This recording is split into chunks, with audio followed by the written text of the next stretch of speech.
নমস্কার বন্ধুরা, দেখুন আজকে এনেছে বীজ কলা।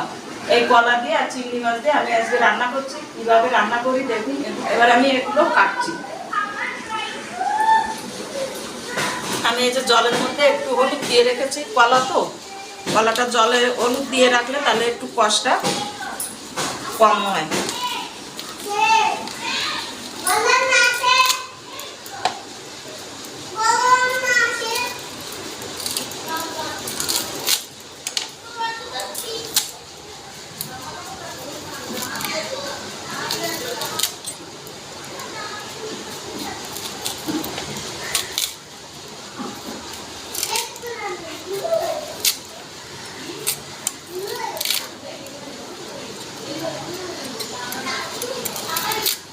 এইভাবে খোসাটা ফেলে নিতে হবে।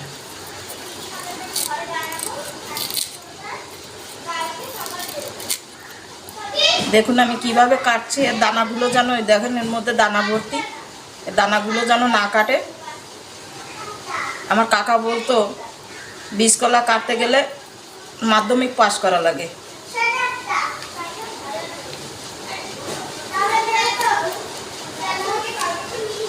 এই দেখুন, এই বড় বড় করে আমি কেটে নিচ্ছি।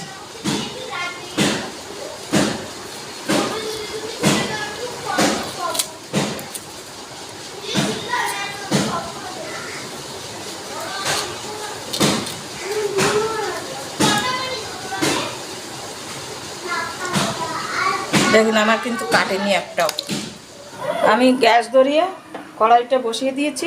আমি এবার দিয়ে দিচ্ছি সর্ষের তেল। আমি চিংড়ি মাছটা প্রথমে একটু ভেজে নিচ্ছি।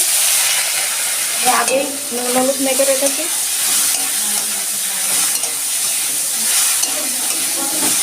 চিংড়ি মাছ আমি বেশি ভাজবো না, ভাজা হয়ে গেছে, আমি নামিয়ে নিচ্ছি।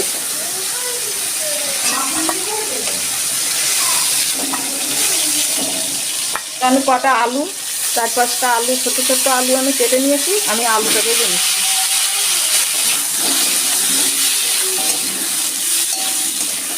আমি আলুর মধ্যে অল্প একটু নুন দিলাম, একটু হলুদ দিলাম। আলুটা আমি একটু লাল লাল করে ভেজে নেব। আলুটা ভাজা হয়ে গেছে, আমি নামিয়ে নিচ্ছি।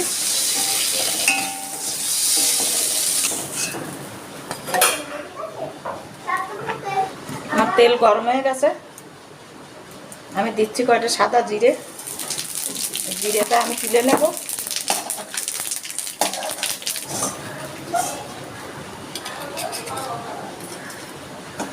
আমি এবার দিয়ে দিচ্ছি রসুন। আমি একটু থেতো করে নিয়েছি।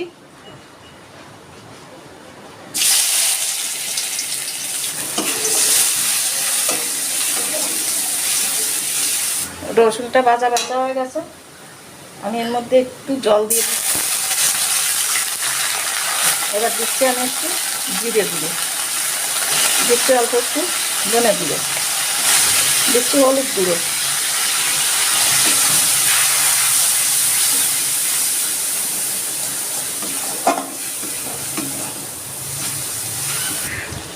মশলাটা কষানো হয়ে গেছে, আমি এবার কলাগুলো এর মধ্যে দিয়ে দিচ্ছি।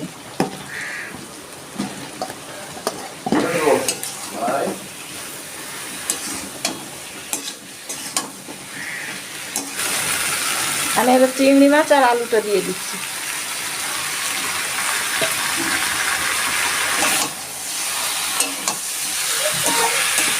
ভাজা হয়ে গেছে, আমি দিয়ে দিচ্ছি জল।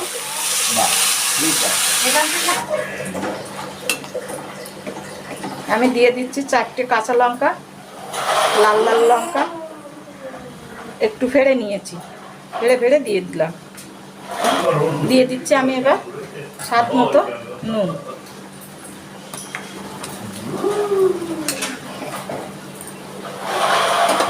তেলের থেকে যে জিরেটা আমি তুলে রেখেছিলাম, জিরেটা আমি বেটে রেখেছি। এখন এই জিরেটার মধ্যে একটু ঝোল দিয়ে মিশিয়ে আমি ওর মধ্যে দিয়ে দিচ্ছি। মানে এইভাবে ঝোলের মধ্যে দিয়ে দিচ্ছি। আমার হয়ে গেছে, আমি গ্যাসটা অফ করে দিলাম।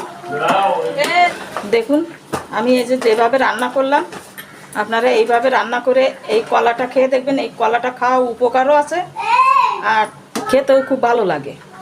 খেয়ে দেখবেন। আর দানা বাছাটা ওটা কোনো ব্যাপার না। এই দেখুন, আমি ওটাও দেখিয়ে দিচ্ছি। এই দেখুন, দানা বেরিয়ে গেছে। এই যে এইভাবে বেছে খেলে খুব তাড়াতাড়ি খাওয়া যায়। এইটি রান্না করে খেয়ে দেখে ভালো লাগলে আমাকে একটু জানাবেন।